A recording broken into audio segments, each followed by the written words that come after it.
95% of people will work their entire lives and have nothing to show for it except regrets and excuses. Not because they're not smart enough or didn't work hard enough, but because they followed the wrong playbook. So here's the thing, success leaves clues, it does, and those clues are hiding in plain sight. I'm about to share 10 principles that will put you ahead of 99% of people. And if you find value in what I'm sharing today, a quick like always helps on this content, allows others to find it. Reach out and share it if you would as well. Now the question is, are you ready to actually use them, right? Because what separates the winners from the wishers, it's not just what we do, it's what we're actually doing. It's not what we know, it's what we do. You've heard that before. These 10 principles aren't secrets, they're not complicated, but they do require you to think differently and act consistently. Most people will nod along, they'll get excited for about a whole 5 minutes and then go back to their old patterns. Look, don't be most people. I'm going to walk you through each principle, show you exactly how to apply it, and give you a framework that changes absolutely everything. But understanding them won't change your life, using them will. Got it? You see, the reason most people fall is not because they don't know what to do, because they're not following through. Simple. That's why they fall, that's why they fail. They collect information instead of taking action. They plan instead of executing, right? Cerebral people. They hope instead of doing the work. But these 10 principles cut through all of that noise and give you a clear framework for getting some results. Not someday or when conditions are perfect, but starting right now with whatever situation you're in. I'm not here to motivate you. Motivation fades away. I'm here to give you a system that works whether you feel like it or you don't. Because success isn't about being inspired. It's about following proven principles until the results become inevitable. Are you ready? Are you ready to start following a system that actually works? Good. So let's start with principle number 1, the foundation everything else is built on. You cannot build wealth without building discipline around money first. You see, most people have this backwards. They think they'll start saving when they make more money. They think they'll get disciplined when they get that promotion, right? That promotion or the new job. But the truth of the matter remains that if you can't manage money at your current income level, you're not going to manage it at any income level. It's fact. The highest earners are often the most broke because they never learned the fundamental skill of spending less than they make. I've been guilty of that myself over the years, right? I don't care if you're making $40,000 or $400,000, the principle is exactly the same. You see, what most people don't understand about saving money is the fact that it's not about deprivation or anything like that. It's about creating options. Every dollar you save is a dollar that can work for you instead of against you.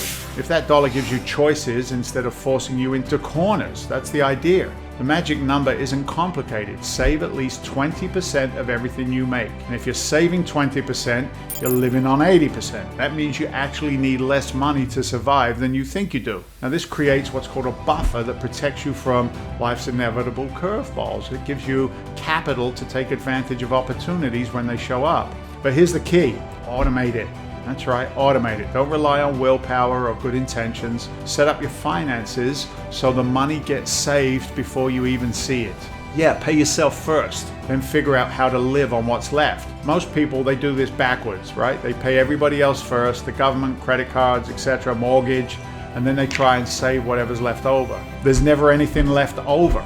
Once you get that foundation in place, you need to understand principle number 2. Something that goes against everything our culture teaches us. Everyone wants this exciting strategy, the get-rich-quick scheme, the hot investment tip, the secret method that nobody else knows about. But what actually works is doing the boring stuff consistently on a very long time, right? People who build real wealth don't chase trends. They don't jump from strategy to strategy looking for the magic bullet. What they do is they find something that works and they stick with it until it pays off. Now, this applies to everything in life, right? Not just money. You want to get in shape? Stop looking for the revolutionary workout program and start walking every day for 6 months. Want to build a business? Stop chasing the latest marketing fad and focus on serving customers consistently. Look, the problem with boring strategies is that they don't give you any instant gratification. They don't make for exciting social media posts, do they? They don't get you rich, quick stories to tell at parties, but they work. And they work because most people won't do them. Real estate is boring. I'm sorry, buying rental properties systematically is boring.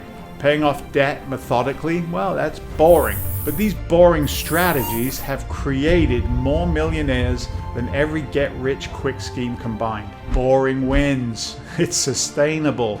You can do boring things for decades without burning out. You can't maintain high-intensity, complicated strategies for very long without making mistakes, or you just end up giving up entirely. Maybe you resonate with that. The market rewards patience, not excitement. It rewards consistency, not intensity. It rewards discipline, not inspiration. Which brings me to principle number 3, something that's going to determine whether any of this actually works for you. How you treat people. Yeah, your reputation is your most valuable asset, and it's built one interaction at a time. Most people, they treat others based on what they think that person can do for them right now. It's transactional, right? They're nice to their boss, dismissive of the waiter, friendly to potential clients, and rude to customer service representatives. This is not just morally wrong, it's strategically stupid, okay?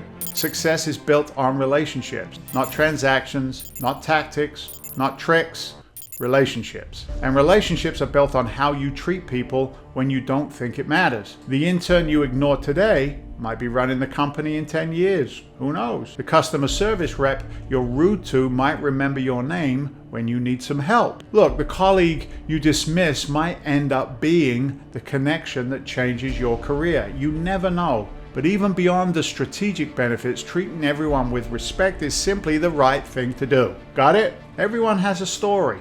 Everyone has challenges, and everyone deserves basic human dignity regardless of their current position or what they can do for you.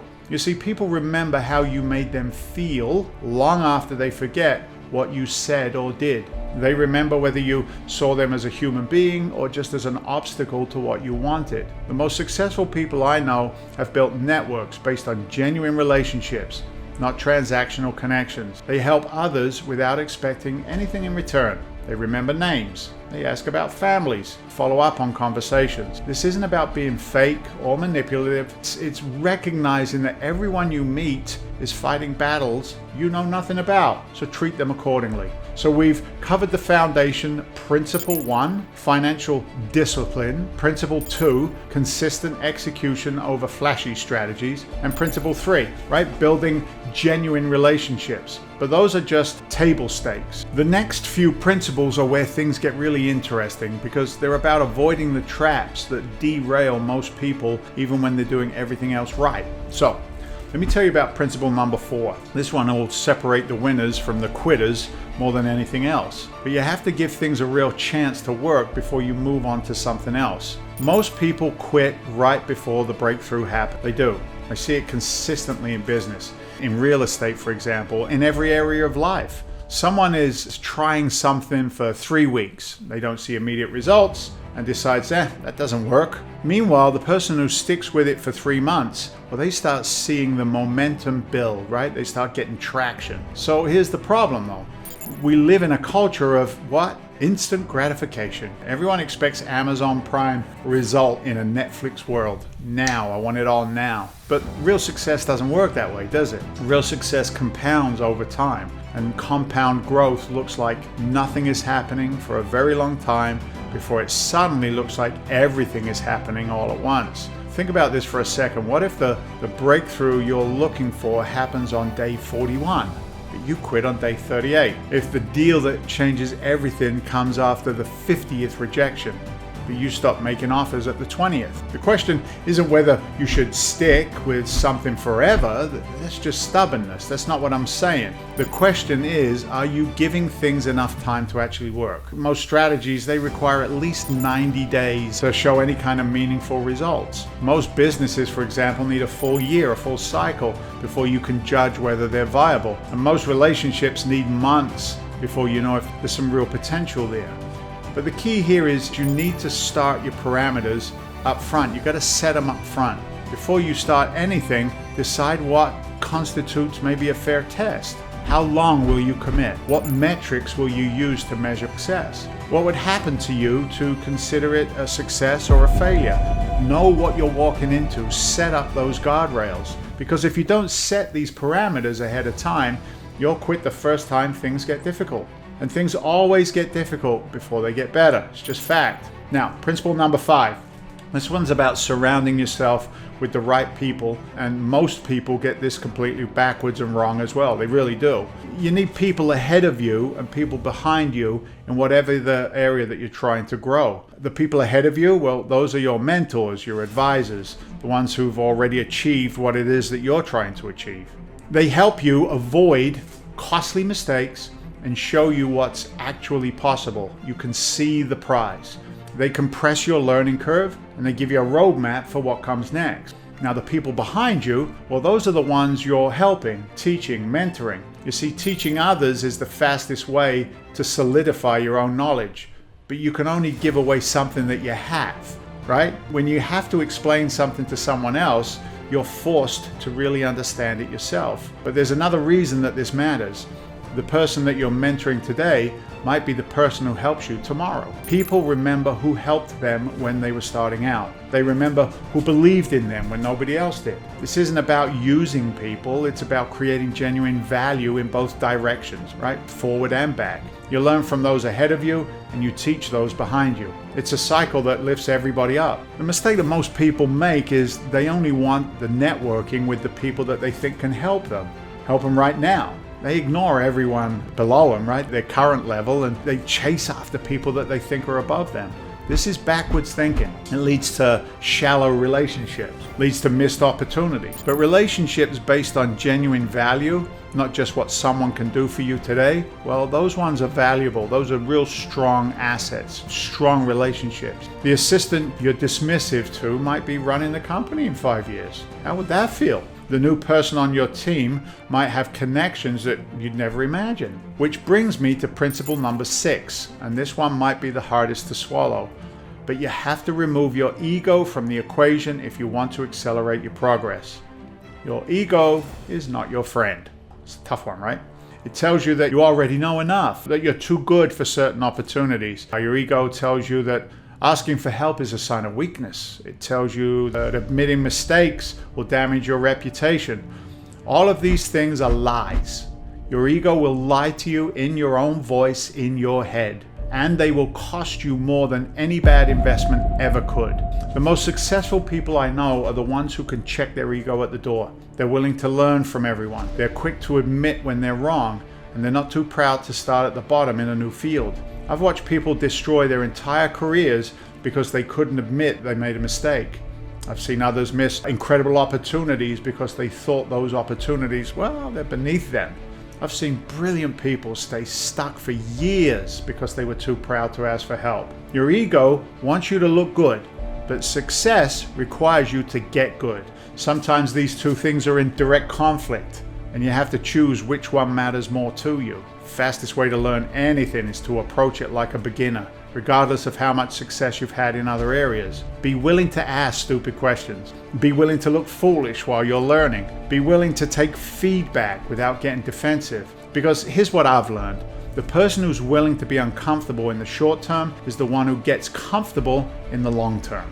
The person who protects their ego today, well, they stay stuck tomorrow. So we've covered 6 principles now. Saving money, stick with boring things and boring strategies, treating people right, giving things time to work, surrounding yourself with the right people, and then checking your ego at the door.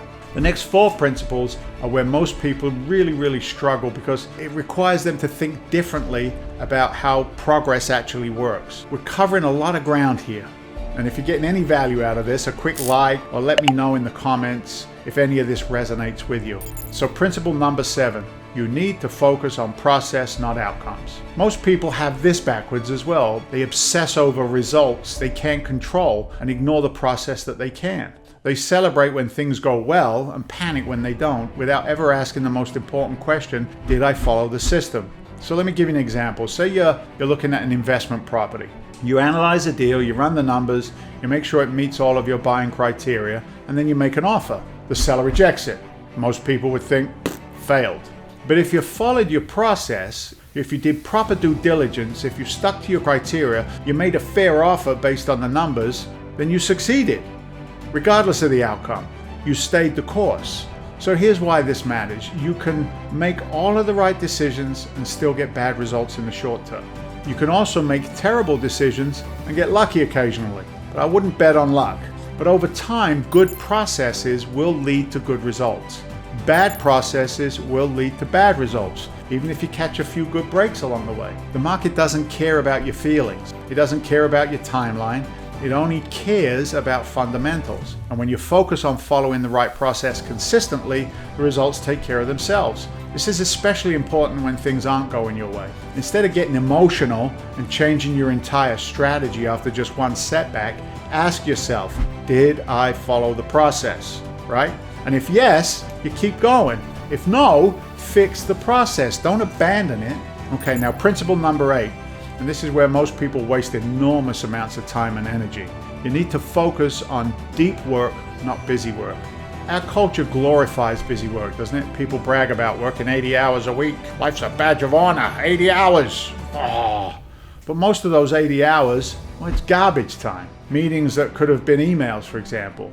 Administrative tasks that don't move the needle. Social media disguised as market research. The people who get ahead focus on activities that actually generate results. For a real estate investor, that might be analyzing deals, building relationships with wholesalers, or meeting with potential partners. Everything else other than that is secondary. Think about it this way. Would you rather spend 8 hours doing busy work or 2 hours doing the one thing that could change your entire financial situation? It's a no-brainer, right? Unless you're one of those people who choose the 8 hours of busy work because it feels productive, even though it doesn't produce anything meaningful. See, here's what I've learned. Here's what I've seen, if you will. If you can identify the top 3 activities that actually move your business forward and focus on those for just 2 to 3 hours a day, complete focus, you'll accomplish more than most people do in a full week. But it has to be focused work. There's no distractions. There's no multitasking, no checking your phone every 5 minutes. Deep, concentrated effort on the things that actually matter. Which brings me to principle number 9. This one is specifically for anyone who wants to build something from scratch, ground up. In the beginning, you have to do things that don't scale. Everyone wants to start with sophisticated systems and automated processes. They want to jump straight into the advanced strategies. That's not how it works. When you're starting out, you have to be willing to do whatever it takes to get traction, even if it's not efficient or scalable. When you're building your business for the first time, you might have to personally deliver your product to customers. When you're starting in real estate, you might have to drive neighborhoods looking for opportunities instead of having them brought to you, right? And when you're building your network, you might have to attend every local meetup and shake hands with everybody in the room. Now, this isn't glamorous work. Doesn't make for good social media posts, that's for sure. But it's necessary work. You have to earn the right to do the sophisticated stuff by proving you can do the basic stuff consistently and well. Got that? The mistake most people make is that they want to start where successful people ended up, not where they began. There's always a beginning. They see the end results, the automated systems, the passive incomes, the freedom, but they don't want to do the grunt work, if you will, that makes all of that possible. Do the work that doesn't scale now so you can do the work that does scale later. And that brings me to the 10th and final principle. This is the one that determines whether any of this actually happens or just becomes another set of good intentions that you never act on. You need a North Star goal that drives you forward, even when everything else is working against you. Money alone will not sustain you through the inevitable changes. Recognition won't get you through the long, difficult periods where nothing seems to be working. You need something deeper, a reason that pulls you when everything else is pushing you back. Maybe it's never wanting to worry about money again. Maybe it's creating a legacy for your family. Maybe it's having the freedom to choose how you spend your time.